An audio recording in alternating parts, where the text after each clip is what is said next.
साली जीजा से फरमाइश करे बड़े हो तो काहे ना जीजा लो चूड़ी हरे हरी अरे काहे ना जीजा लो चूड़ी हरे हरी ओरा भक्त रे बाबा तो निंदिया के बादल बाबा आँखें न खोले हो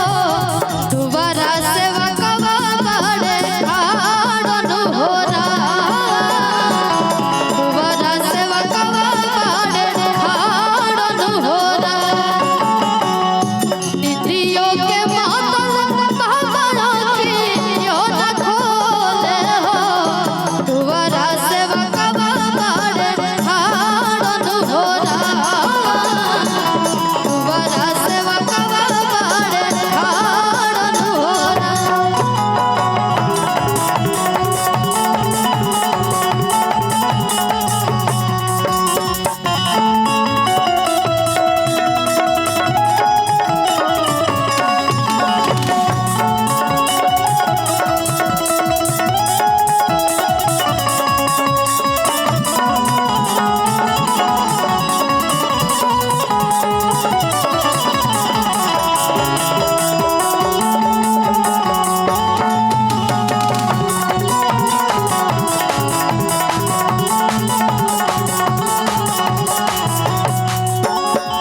जितना भी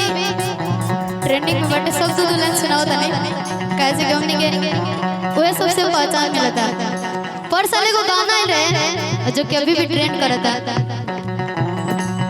कहा तारे जीजा कि हम तो वही नहीं होते वो घर से अब होके भैया भैया भैया गाना दे भी गावे भैया भैया कहो तारे जीजा ए आवे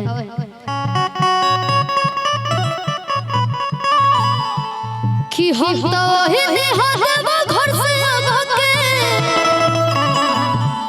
कहे लगल तू दिया जैसे भभके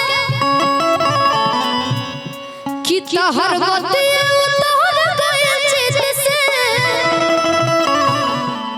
बाकी लई होते वो घर ना सब साली कहत रे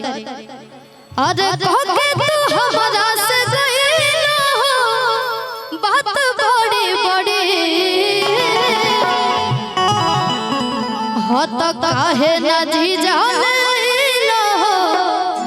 चूड़ी हरी हरी हो तो काहे ना जीजा लो चूड़ी हरी हरी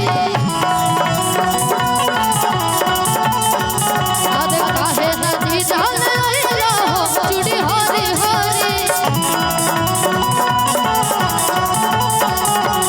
होके तू हमरा से गइलो बस बड़ी बड़ी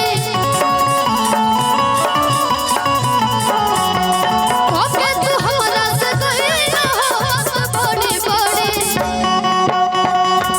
साली जीजा से फरमाइश करे बड़ी हो तो काहे ना जीजा लो चूड़ी हरी हरी अरे काहे ना जीजा लो चूड़ी हरी हरी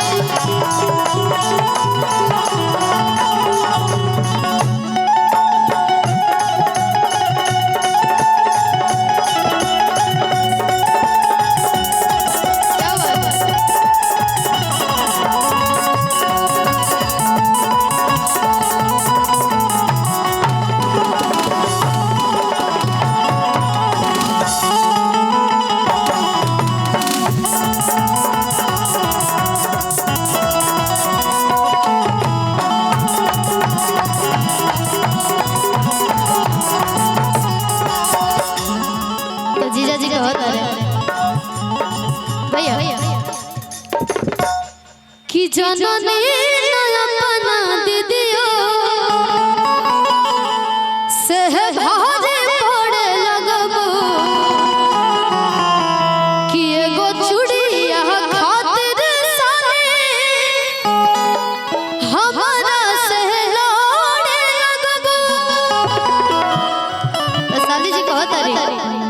ए जीजा दिल साले के टूटल बा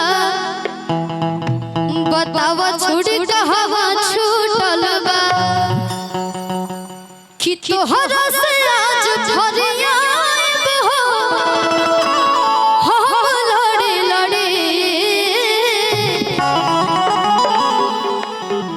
हत काहे नदी जाल लैला चूड़ी हरी हरी अरे काहे नदी जाल लैला चूड़ी हरी हरी अरे काहे नदी जाल लैला चूड़ी हरी हरी काहे नदी जाल लैला चूड़ी हरी हरी